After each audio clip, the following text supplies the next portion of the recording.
Hello guys, so welcome back to SBTV. Ngayon po magluluto po tayo ng ginisang gulay na may sardinas. At ang ating po mga ingredients ay mantika, bawang, gulay, kahit ano pong gulay na available po. And then patis, and lastly, sardinas. So samahan niyo po ako, tara, magluto po tayo.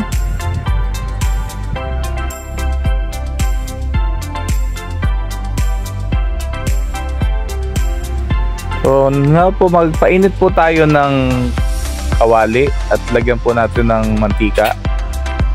Medyo malakas po ang apoy ko na konti dito kaya hininaan ko po yan. At pagka mainit na po yung mantika, ilagyan na po natin yung bawang. Yan. Hindi po natin nilagyan ng sibuyas kasi ang mahal po na sibuyas eh. Alam ko po na ito po yung ulam na pang tipiran. Kung critical wallet day ka na or critical wallet week ka na, pwede nyo po lutuin ito. At malaking tulong po ito para po sa inyo.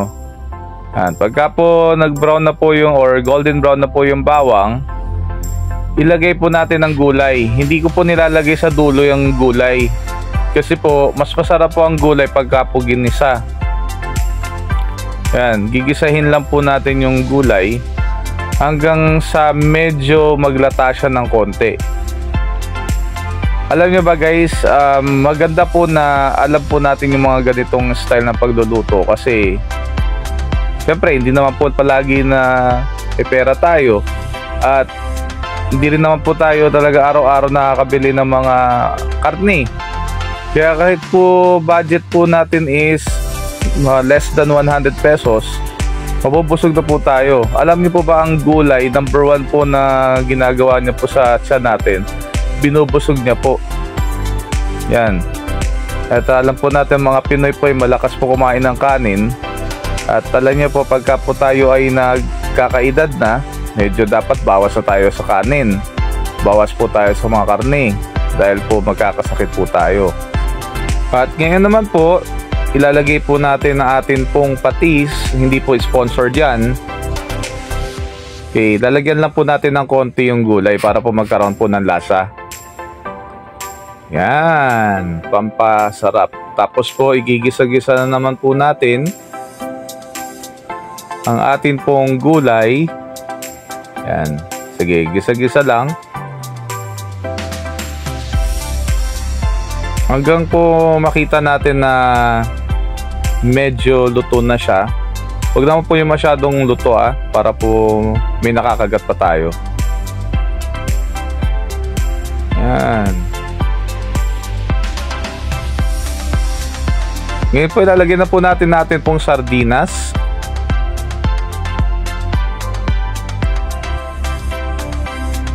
Ewan ko po sa inyo kung ano po ang paborito yung sardinas.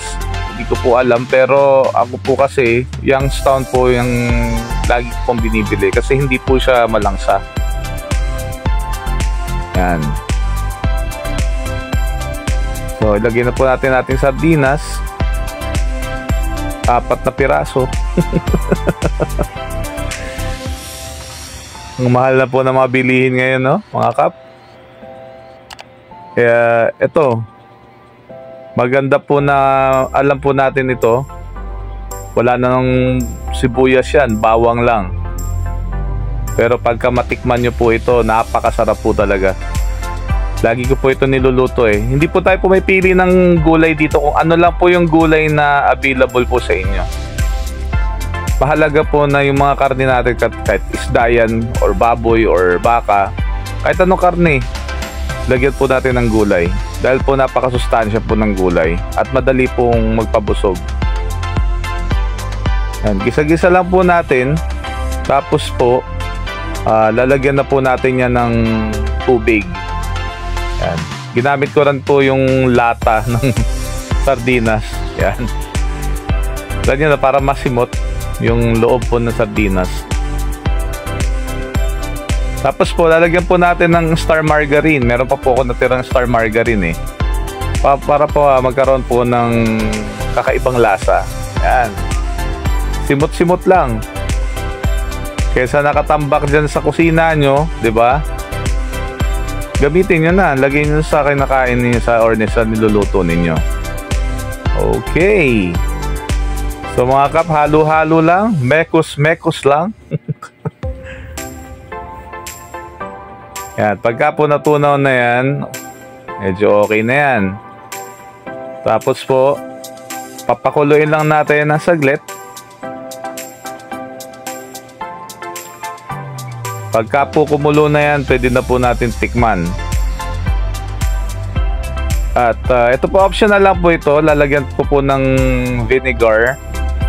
Kasi po, kung kayo po ay nagluluto po ng sardinas, hindi po natin maiwasan minsan malangsa yung sardinas. Siyempre, isda po eh. Nilagyan ko lang po siya ng konti lang na vinegar or suka para po pampatanggal talaga ng lansa. At syempre pagka may matira, umabot pa siya ng gabi. 'Di ba? Preservative po kasi ang suka. Yan po ay natural preservative. Pwede nyo pa lang nga palagay yan sa sa sinaing na kanin para po hindi po masira kaagad.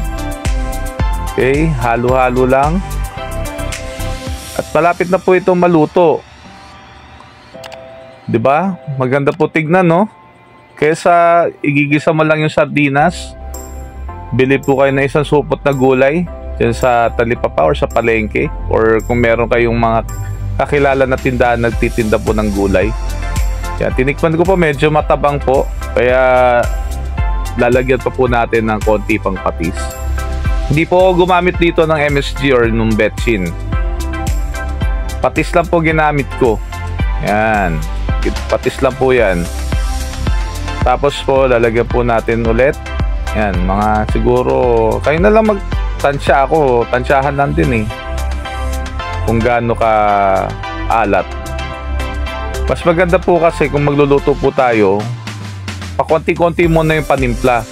Nang sa ganun po, kung magdadagdag man po tayo, madali lang. Mahirap po kasi na sobra kagad, ang hirap na po yun tansyahin. Diba? Mas maganda ng konti lang, madali lang magdagdag. Yan, kumukulo na po yung ating po niluluto. Napakasarap na po yung tingnan, diba? Medyo naluto na ng masyado yung gulay. Pero okay na okay po yan. Yan, nilagyan ko po ng hilaw na gulay. Kasi po mahilig po talaga ako sa hilaw na gulay. Ewan ko po kung mahilig din po kayo, guys, mga kap. Tapos, yan, dadampian ko lang po siya ng kumukulong ginisang gulay na may sardinas. At yan, luto na po yan. Diba?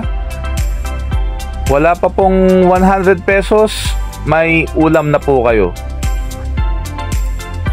Pagkano lang naman po ang gulay na yan na binili ko. So, luto na po ito mga kap. Yan. Okay na po ito. Ready to fight na to. So, yan na nga po. Tayo po ay magpe-plating na, guys. Inuna ko lang yung mga medyo hilaw na luto na gulay. Okay, napakasarap po talaga dito. Tipid na, masarap pa, masustansya pa. Pero wag po kayo mag-alala, sa susunod po ng mga video, magluluto din po tayo ng mga karne. Dahil lagi na po ako mag-upload ng aking pong mga videos dito sa aking channel. Yan na nga po, at nilagyan ko na ng kanin. Alright, at kakain na tayo. So guys, before po tayo kumain, ay sana po mapansin ninyo ang aking pumunting channel. Kayo po ay makapag-like, makapag-subscribe, at yung notification bell po ay mapindot po ninyo. Na sa ganun po, pagka may bago akong video, makapanood po kayo. Pa-subscribe naman mga kab, para po lumago po ang ating channel. At syempre, mag-enjoy po tayong lahat. At ito na nga mga kap, titikman na natin ang ating pong niluto na ginisang gulay na may sardinas. Let's try it. Yan na. Hirap kumuha ng gulay. Yun, nakakuha ako ng sardinas, isang piraso. Yan, ready. And, yun, di ko na napakita sa inyo guys, mga kap. So thank you guys sa inyong papanonood. Susunod po ulit. Sana po nag-enjoy kayo sa akin pong munting pagluluto. Ito po ay ginisang gulay na may sardinas. Maraming salamat po. Pati niyo po ang inyong lingkod, Stan Bautista TV, at nagsasabi, tara, magluto tayo. Bye-bye!